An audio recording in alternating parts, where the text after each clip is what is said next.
മുല്ലപ്പെരിയാർ കേരളത്തിലെ ഇടുക്കി ജില്ലയിലുള്ള ഒരു അണക്കെട്ടാണ് മുല്ലപ്പെരിയാർ.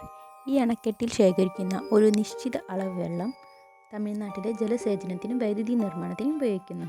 അണക്കെട്ടിൽ നിന്നും പെൻസ്റ്റോക്ക് പൈപ്പുകൾ വഴിയാണ് വെള്ളം അങ്ങോട്ടെത്തിക്കുന്നത്. നിലനിൽക്കുന്നത് കേരളത്തിലാണെങ്കിലും ഇതിൻ്റെ പൂർണ്ണ ഉത്തരവാദിത്വവും തമിഴ്നാടിനാണ്. ഏറെ കാലങ്ങളായി രണ്ട് സംസ്ഥാനങ്ങൾ തമ്മിലുള്ള തർക്കത്തിന് വിഷയമായിരിക്കുകയാണ്. ജലനിരപ്പ് ഉയർത്തണമെന്ന് തമിഴ്നാട് ആവശ്യപ്പെടുമ്പോൾ അത് അണക്കെട്ടിൻ്റെ സുരക്ഷയെ ബാധിക്കുമെന്ന് പറഞ്ഞ് കേരളം തള്ളിക്കളയുന്നു. 1961 രൂപപ്പെട്ട വെള്ളപ്പൊക്കം പിന്നീട് ശക്തമായ വാദപ്രതിവാദങ്ങൾക്ക് വഴിയൊരുക്കി. സുർക്കി മിശ്രിതം ഉപയോഗിച്ച് നിർമ്മിച്ച ഈ അണക്കെട്ട് കാലപ്പഴക്കം ചെന്നതുകൊണ്ട് തന്നെ ഇതിന് ശക്തമായ വെള്ളപ്പാച്ചിലിനെ പ്രതിരോധിക്കാൻ സാധിക്കാതെയാകും. അതുകൊണ്ട് അവിടെയുള്ള ജനങ്ങളുടെ ജീവന് തന്നെ ഭീഷണിയാണെന്ന് ടൈംസ് ഓഫ് ഇന്ത്യ റിപ്പോർട്ട് ചെയ്തിരുന്നു. ലോകത്തിൽ നിലവിലുള്ള ഉയരം കൂടിയ ഭൂഗർഭ അണക്കെട്ടുകളിൽ ഏറ്റവും പഴക്കമുള്ള അണക്കെട്ടാണ് മുല്ലപ്പെരിയാർ.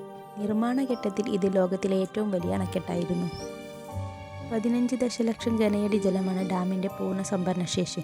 കൂടുതൽ വെള്ളം വരുന്ന സാഹചര്യത്തിൽ ആ കൂടുതലുള്ള വെള്ളം സ്പിൻവേയിലൂടെ ഇടുക്കി ഡാമിലേക്ക് ഒഴുകുകയാണ് ചെയ്യുന്നത്.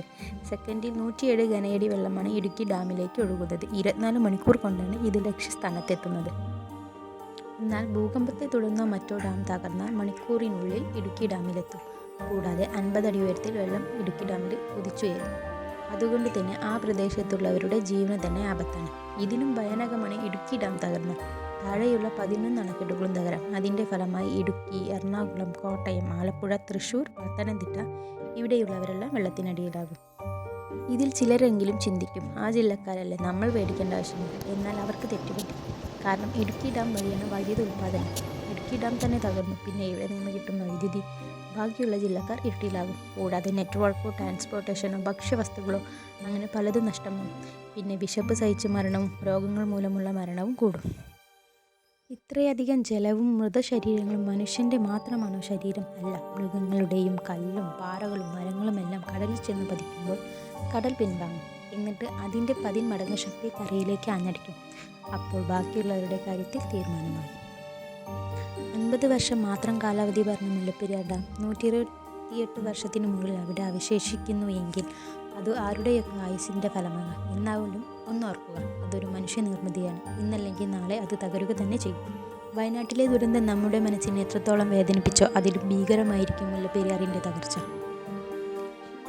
ഈ ഒരു ഓർമ്മപ്പെടുത്തൽ ആരെയും ഭയപ്പെടുത്താനൊന്നും വേണ്ടിയല്ല. ഒരുപക്ഷെ ഇതിനെക്കുറിച്ച് വലിയ ധാരണ ഇല്ലാത്തതാകാം ഓരോ മലയാളിയും ഇത് തള്ളിക്കളയുന്നു. അല്ലെങ്കിൽ എനിക്കൊന്നും സംഭവിക്കില്ല എന്നുള്ള വിശ്വാസം. ആ വിശ്വാസം നിങ്ങളെ രക്ഷിക്കട്ടെ.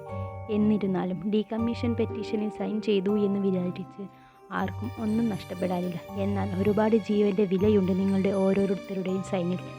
ഇനിയുള്ള തലമുറയ്ക്ക് കേരളം എന്നത് ഒരു കെട്ടുകഥയല്ല, അല്ലെങ്കിൽ കേട്ടുകേൾവിയുള്ള കാര്യമാവാതിരിക്കാൻ നമുക്കെല്ലാവർക്കും ഒന്നിച്ചു പൊരുതാം.